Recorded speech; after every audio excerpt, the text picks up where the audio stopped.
था कि मैंने सोशल मीडिया से कर लिया था, इंस्टाग्राम से। अच्छा। तो इंस्टाग्राम पे एक पेज है डिजायर टू लर्न करके। ओके। तो वो क्या देते हैं, जैसे मीम्स आते हैं ना, उस टाइप का पोस्ट बना के रोज की वो कम से कम 10 से 15 करंट अफेयर डालते हैं। तो इंस्टाग्राम आप स्क्रॉल कर रहे हो तो ठीक है, एक पोस्ट आया, पढ़ लिया, ठीक है, रोज का आपका इंस्टाग्राम, आपका करंट अफेयर्स भी रिवाइज हो रहा है, तो आपको पढ़ने की जरूरत नहीं। तो रिटर्न की प्रिपरेशन तो ये मेरा दूसरा अटेम्प्ट था, CDSE 2 2020 वाला। तो इससे पहले जो CDSE 1 2020 था, तो मैंने एज ए ट्रायल अटेम्प्ट की अपनी प्रिपरेशन जांचने के लिए मैंने दिया था पेपर। तो उससे 1 महीना पहले मैंने ऐसी अनअकैडमी पे एक एजुकेटर थे उस टाइम पे, कासिफ अंसारी करके। तो वो CDSE की 25 डेज एक क्रैश कोर्स ले रहे थे। ओके। तो उनका वो क्रैश कोर्स ज्वाइन करके एग्जाम दिया था। तो वो एग्जाम क्लियर हो गया था लकीली मेरा। तो उसके बाद थोड़ा सा कॉन्फिडेंस आया एंड आई स्टार्टेड प्रिपेयरिंग धीरे धीरे करके। एक तो कॉलेज चल रहा था इंजीनियरिंग का, तो उसके साथ साथ खुद से सोर्सेज कलेक्ट करना, मटेरियल कलेक्ट करा पहले तो खुद से, और उसके बाद धीरे धीरे हम प्रिपरेशन स्टार्ट करी। और उसके बाद लकीली लॉकडाउन भी लग गया। तो लॉकडाउन लगा तो वहाँ से कॉलेज वर्क से थोड़ा सा आराम मिला, तो इसकी प्रिपरेशन करने के लिए टाइम ज्यादा मिल गया आपको। तो इस वजह से थोड़ा सा अच्छे से प्रिपरेशन हो पाई। मतलब आपने जो ये अटेम्प्ट दिया जिसमें आपकी रैंक इतनी अच्छी आई, अपने कॉलेज के साथ साथ आपने अटेम्प्ट दिया फाइनल ईयर में? हाँ, ये फाइनल ईयर के मेरे ग्रेजुएशन के साथ साथ है, ये अटेम्प्ट दिया है। अभी मेरा ग्रेजुएशन का फाइनल ईयर का रिजल्ट आना बाकी है, तो अभी एग्जाम दे रखे हैं। तो पहली चीज है कि अपने स्ट्रॉन्ग पॉइंट्स और वीक पॉइंट्स का सबको पता होना चाहिए। लाइक 10th तक बेसिक जो मैथमेटिक्स आती है वो एलिमेंट्री मैथमेटिक्स आती है। सबने 10th तक मैथमेटिक्स पढ़ी है। तो द थिंग इज कि आपको अपने स्ट्रॉन्ग पॉइंट, जैसे मेरा स्ट्रॉन्ग पॉइंट है कैलकुलेशन पार्ट, नंबर सिस्टम वाला पार्ट। तो मैं ज्योमेट्री थोड़ा वीक है मेरा। ओके। तो ज्योमेट्री वाला पोर्शन आपने तो मैंने उसको बिल्कुल इग्नोर कर दिया।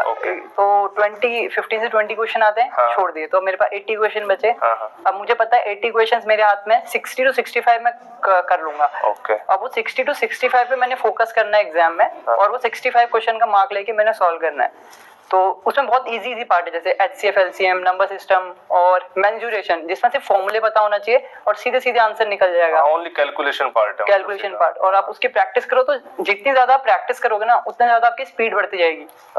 क्वाड्रिलेटरल्स, और इस बार तो ये हमारे लकीली एक लॉग का क्वेश्चन आ गए थे 1-2, और टाइम एंड डिस्टेंस के वो क्वेश्चंस आ गए थे। तो मेरा जो टारगेट था 60 to 65, वो बस पहले ही फिक्स कर लिया था कि भाई अपना तो जो एरिया है वो 80 है। 20 ज्योमेट्री को हटाओ साइड में, जो अपना एरिया ही नहीं है तो उसका साइड कर दो, बच गया 80। उस मतलब वो आपका टारगेट एरिया है। अच्छा, फिर आपने क्या इसकी प्रैक्टिस भी करी थी मॉक्स वॉक्स के थ्रू, या कैसे, मतलब वो स्पीड जो आप कह रहे हो, स्पीड कैसे अटेन करी फिर आपने? तो पहली चीज तो ये थी कि मॉक्स तो मेरा ये था कि मॉक्स में लास्ट के 15 दिन में दिए हैं। तो स्टार्टिंग प्रिपरेशन एक बुक है अरिहंत की, क्वांटिटेटिव मैथमेटिक्स करके, स्टैंडर्ड किताब, स्टैंडर्ड बुक RS अग्रवाल की। बिल्कुल। उससे एलिमेंट्री मैथमेटिक्स, उससे प्रिपरेशन करी। उसके बहुत सारे क्वेश्चंस है, एक्सरसाइजेस हैं, वो करो। और CDS के प्रीवियस ईयर क्वेश्चंस लगा लो। ओके।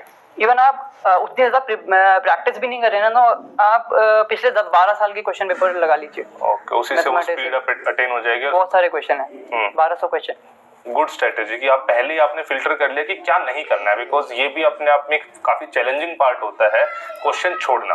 तो हिमांशु से हमने सीखा कि पहले ही आपको इतना पार्ट साइड कर देना है, क्वेश्चन छोड़ देना है, जो बच गया है वो आपका एरिया है, उसके अकॉर्डिंग आपको करना है। Defence exams, written and SSB are a milestone you have to achieve before that. I have served as an assistant commandant with CA. Teacher बनने के लिए दैट इज GS। तो GS के लिए आपको मतलब क्या स्ट्रेटेजी थी आपकी GS को लेके? तो मेरी स्ट्रेटेजी एक ही है कि जो नहीं आता है वो नहीं आता है। तो क्वेश्चन पेपर में पहले से सोच के जाओ कि मुझे कितना आता है, मैं कितने क्वेश्चन अटेम्प्ट कर सकता हूँ। ओके। तो द थिंग इज, हिस्ट्री बहुत वास्ट है। बिल्कुल। एंशिएंट, मिडिवल और मॉडर्न, उसमें से भी पढ़ने लायक है, थोड़ा फैक्चुअल है मॉडर्न, बाकी सब रटने वाला है, याद नहीं हो सकता। तो मुझे पता था मॉडर्न में थोड़े बहुत याद कर सकता हूँ, पढ़ सकता हूँ। जैसे कॉन्स्टिट्यूशनल वाला है मॉडर्न में, लास्ट का। प्लस उसके साथ साथ क्या था कि इतना तो हिस्ट्री हो गया, प्लस पॉलिटी ऐसा है कि लक्ष्मीकांत से आप गिने चुने कुछ 15 से 20 टॉपिक्स हैं। हाँ, वो चैप्टर्स हैं। बस। और UPSC में भी पूरी लक्ष्मीकांत से नहीं आता है। यस। आप PYQs एनालाइज करो, प्रीवियस ईयर क्वेश्चंस, पता लग जाएगा क्या क्या आने वाला है। तो द थिंग इज कि वो पढ़े और उस हिसाब से पॉलिटी प्रिपेयर करी। पॉलिटी में एक चीज अच्छी है कि स्टैटिक सिलेबस है, बिल्कुल बहुत ही स्टैटिक है, फिक्स है इतने से ही, मतलब जो लक्ष्मीकांत है दैट इज बाइबल, जो आपने चैप्टर वो फिक्स कर लिया उससे बाहर नहीं आएगा। हिस्ट्री में आप देखोगे तो भाई मतलब कुछ भी आ सकता है, कुछ भी आ अनलिमिटेड हो सकता है, सकता है। मतलब एक स्पेक्ट्रम सिर्फ मॉडर्न हिस्ट्री के लिए है, और उससे भी बाहर आ जाती है, बाहर आता है। तो द थिंग इज कि पॉलिटी में उससे बाहर कुछ नहीं आएगा। हाँ। तो मेरा जो स्ट्रेटेजी थी पॉलिटी प्लस साइंस, क्योंकि मैं साइंस बैकग्राउंड से हूँ, साइंस मेरा प्लस पॉइंट है। तो थिंग इज साइंस के लिए दिशा या वगैरह के जो मार्केट में अवेलेबल क्वेश्चनर हैं, उसकी पीडीएफ ऑनलाइन आपको गूगल पे ऐसे मिल जाती है। ओके, तो आप देखते रहिए उसको। ओके, तो इससे यहाँ पे आपने फिर इकोनॉमिक्स को आपने नहीं छुआ? Economics 2-4 question. इकोनॉमिक्स का एक अच्छी चीज ये है ना कि इकोनॉमिक्स अंडरस्टैंडिंग बेस्ड है थोड़ा बहुत। तो जैसे हमारे उसमें 2-3 क्वेश्चन आए थे वो बजट से रिलेटेड थे। ओके, तो उसमें ऐसा था जैसे टैक्स से रिलेटेड था, कौन सा टैक्स डिक्रीजिंग ऑर्डर में लगाना था, और ऑप्शंस बहुत ही इजी थे, जैसे कॉर्पोरेशन टैक्स, जीएसटी। क्या भाई कॉर्पोरेशन है भाई, कंपनीज देती ज्यादा देंगी, ओके, जीएसटी उससे कम होगा, फिर और भी ऑप्शन, तो वो लगा लिया। लॉजिकल या फिर कौन सी सब्सिडी सबसे ज्यादा है, तो इंडिया में क्या सबसे ज्यादा, जैसे फर्टिलाइजर, यूरिया, पेट्रोलियम या फूड, भाई फूड सब्सिडी है, राशन का इतना बड़ा चल रहा है। तो मतलब रीजन बेस्ड क्वेश्चन थे इकोनॉमिक्स के 2-3, तो वो हो गए, वो प्लस पॉइंट हो गया, एक्स्ट्रा बढ़ गए। प्लस ज्योग्राफी ऐसा है कि 11th और 12th क्या पढ़ के जाओ, बाहर कुछ नहीं आएगा, एनसीईआरटी पढ़ के जाओ बस। ओके, और उसके साथ साथ क्या है, करंट अफेयर्स, मेक और ब्रेक गेम है उसका। कि अगर आपके जैसे 10 से 12 क्वेश्चन आते हैं, कभी कभी 15 भी आ जाते हैं, आपके 12 से 15 क्वेश्चन हो गए, ठीक है, आप क्लियर हो। अगर वो 12 से 15 नहीं हुए तो आप रुक जाओ। बिल्कुल। तो करंट अफेयर्स के लिए ऐसा था कि मैंने सोशल मीडिया से कर लिया था, इंस्टाग्राम से। अच्छा। तो इंस्टाग्राम पे एक पेज है डिजायर टू लर्न करके। ओके। तो वो क्या देते हैं, जैसे मीम्स आते हैं ना, उस टाइप का पोस्ट बना के रोज की वो कम से कम 10 से 15 करंट अफेयर डालते हैं। तो इंस्टाग्राम आप स्क्रॉल कर रहे हो तो ठीक है, एक पोस्ट है, पढ़ लिया, ठीक है, रोज का आपका इंस्टाग्राम, आपका करंट अफेयर्स भी रिवाइज हो रहा है, तो आपको पढ़ने की जरूरत नहीं। और करंट अफेयर इतना बेस्ट, एक ऐसी चीज है कि रटने की जरूरत नहीं, याद नहीं। अगर आपने एक बार भी पढ़ा है ना, वहाँ पर 4 ऑप्शन होंगे ना, वो आप एक क्लिक कर जाएगा, क्लिक कर ही जाएगा आपको। तो सोशल मीडिया से मैंने करंट अफेयर्स उठा लिया था, और लास्ट में एक आध कोई कंपाइलेशन देख लिया, जैसे अनअकैडमी की वीडियोस आ जाती हैं, मंथली करंट अफेयर, मंथली आ गया या वीकली आ गया या 6 मंथ्स की एग्जाम आ जाती है, उससे आप क्या कर लो, रिवाइज हो जाएगा। ये बहुत ही मतलब स्मार्ट स्ट्रेटेजी है कि सोशल मीडिया, मतलब जिसको काफी नेगेटिवली प्रोजेक्ट करा जाता है, उसको भी आप स्मार्टली किस तरीके से यूज करो इंस्टाग्राम के पोस्ट से अपने। एंड एक चीज मुझे इनके अप्रोच में दिख रही है सीधा कि ये सबसे पहले चीजों को फिल्टर कर रहे हैं कि भाई इतना नहीं करना है, जो करना है अपना ये एरिया है, इसमें आपको स्कोर करना है। अब एक कट ऑफ तो 2020 होती है, वो तो आपको पता है कि उतना तो आप क्रॉस कर ही लोगे। उसके बाद फिर आपने देखना आपका एरिया कौन सा है और आपने उसी पे वर्क किया है। इंग्लिश के लिए कुछ स्पेसिफिकली आपने अलग से कुछ किया था?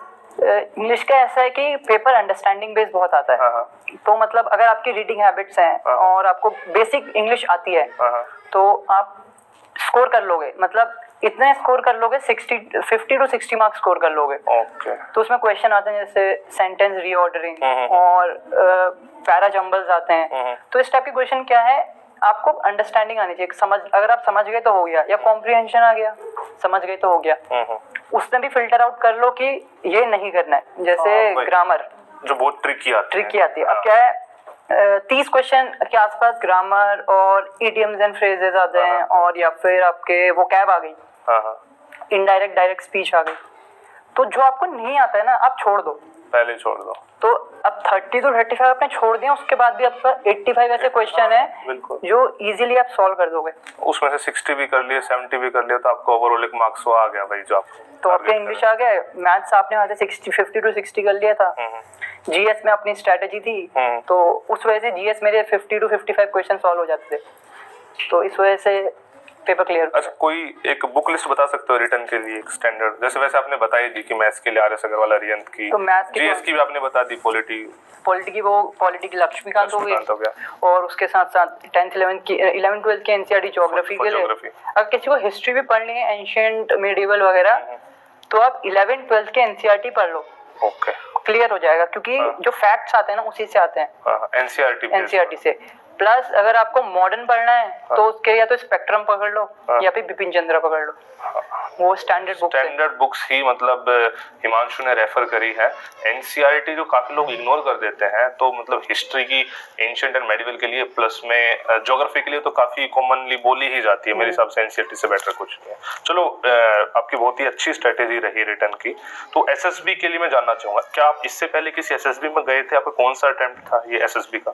तो एसएसबी का ये मेरा 7th अटेम्प्ट था। Okay, 7th attempt. हाँ, तो मतलब ग्रेजुएशन बेसिस सीडीएस का पहला था, बट उससे पहले 4 एनडीए दिए हैं, 2 टीएस दिए हैं, जिसमें 3 एनडीए स्क्रीन इन हुआ हूँ। ओके। और 1 एनडीए और 2 टीएस स्क्रीन आउट भी हुआ हूँ। तो ये मेरा 7th अटेम्प्ट था, और जो भी स्ट्रेटेजी बनाई थी वो उन 6 जो पिछले अटेम्प्ट्स थे उनसे ही बनाई थी। ओके, मतलब जो गलतियां वहां पे करी, हमें एग्जैक्टली वही जानना है कि उन 6 अटेम्प्ट्स में आप क्या नहीं कर पाए जो आपने 7th अटेम्प्ट में करा, और आप ग्रेजुएशन के बाद पहली एंट्री में यू आर इन, क्या किया आपने? मतलब बात तो ऐसी है कि आप बता नहीं सकते कि आपकी क्या गलती है, क्योंकि प्रोसेस ही इतना वो है कि पता तो लगता नहीं है, पर खुद से जो पता लगा कि you need to develop your communication skills. Okay. आपको